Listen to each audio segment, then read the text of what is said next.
Welcome to GK colony.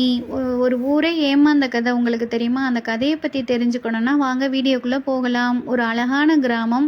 அந்த கிராமத்தில் இருக்க மக்கள் எல்லாருமே வந்துட்டு ரொம்ப அழகாக ரொட்டீனாக அவங்களுடைய வேலையை செஞ்சிட்ருக்காங்க.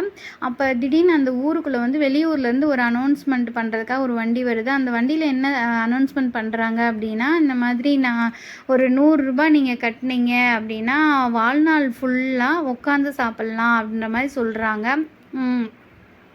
அப்படியா அப்படின்னு எல்லாரும் ஆச்சரியமாக கேட்குறாங்க. அவங்க சொல்லிட்டு போன பின்னாடி ஊர் மக்கள் எல்லாரும் ஒன்றா உட்காந்து டிஸ்கஸ் பண்ணுறாங்க. அதில் 4 பகுதியாக பிரிகிறாங்க. ஒருத்தவங்க மட்டும் 100 ரூபாய் தானே கட்டி பார்ப்போம், என்ன நடந்தாலும் ஓகே அப்படிங்கிற மாதிரி. 2வதுல இருக்கவங்க கொஞ்சம் ரிஸ்க் எடுக்க ரெடின்ற மாதிரி இருக்காங்க. அதாவது வந்தாலும் வரலாம், வராமல் கூட போயிடலாம், அதனால் என்ன இருந்தாலும் பரவாயில்லன்ற மாதிரி 2வது இருக்கவங்க. 3வது இருக்கவங்க என்ன சொல்கிறாங்கன்னா, சந்தேகப்படுறாங்க.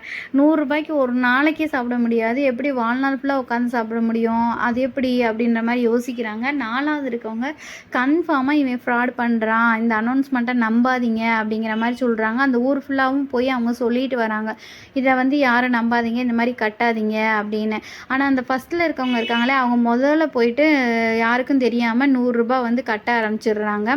கட்ட ஆரம்பித்தோடனே 2வது பின்னாடி ரிஸ்க் எடுக்க ரெடியாக இருக்குமோ அவங்களும் சேர்ந்து கட்ட ஆரம்பிச்சிடுறாங்க. 3வதாக சொன்னாங்களே சந்தேகப்படுறாங்களா, அவங்க என்ன பண்ணிட்டாங்கன்னா, என்ன ஒரு பலனாக இருந்தாலும் அவங்க அனுபவிச்சிருவாங்க, நம்ம அனுபவிக்க முடியாமல் போயிருமே, அதனால நாமளும் கட்டிடுவோம் அப்படிங்கிற மாதிரி அவங்களும் 3வதாக இருக்கவங்களும் கட்டிடுறாங்க. அவங்க மொத்தம் முக்கால்வாசி அந்த ஊரில் 100 ரூபாய் கட்டிடுறாங்க. அந்த பர்டிகுலர் தேதி வருது. ஒரு ஒரு பர்சன் வந்துட்டு ஒரு நாள் வராரு, வந்துட்டு ஒரு ரூமில் உட்காந்துருக்கிறாரு. அவரை சந்திக்கிறதுக்கு ஒரு பெரிய க்யூவே வந்து நிற்கிறாங்க. அதில் வந்துட்டு ஆள் போகிறாரு.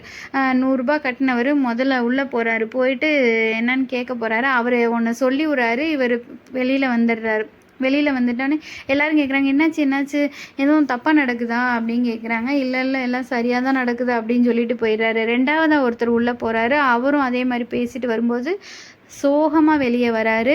உடனே என்னாச்சு ஏன் சோகமாக வரீங்க, எதுவும் நல்லா இது பண்ணலையா அப்படின்னு கேட்டோன்னே, இல்லை எல்லாம் நல்லா தான் நடக்குது அப்படின்ற மாதிரி போயிடுறாரு. இதே மாதிரி ஊர் மக்கள் எல்லாருமே சொல்லிட்டு போயிட்டு வந்துட்டு இருக்காங்க. எல்லாரும் அந்த பர்சனை பார்த்துட்டு வந்துடுறாங்க. கடைசியில் வந்துட்டு எல்லோரும் உட்காந்து பேசும்போது என்ன தான் நடந்துச்சு, உள்ளே என்ன தான் அவங்க சொன்னாங்க அப்படின்னு சொல்லி பார்த்தா, 100 ரூபாய்க்கு வந்து ஒரு சேர் ஒன்று கொடுத்து அந்த சேரில் வாழ்நாள் ஃபுல்லாக நல்லா உட்காந்து சாப்பிட்லாம் அப்படிங்கிறது தான் அந்த பர்சன் சொன்னது. அதை தான் அந்த ஊர் மக்கள் ஃபுல்லாக கேட்டுட்டு வந்திருக்காங்க. இப்போ 4வதாக ஒருத்தவங்க சொன்னாங்க இல்லையா, அவங்க வராங்க. அவங்க வந்து ஒரு 100 ரூபாய் கட்டுங்க, வாழ்நாள் ஃபுல்லாக உட்காந்து சாப்பிட்லாம் அப்படின்னு சொன்னோன்னே நீங்கள் நம்பி போய் 100 ரூபாய் கட்டுறீங்க. ஒரு 100 ரூபானா பரவாயில்ல, இத்தனை 100 ரூபாய் சேர்ந்தா அவனுக்கு எவ்வளோ லாபம்.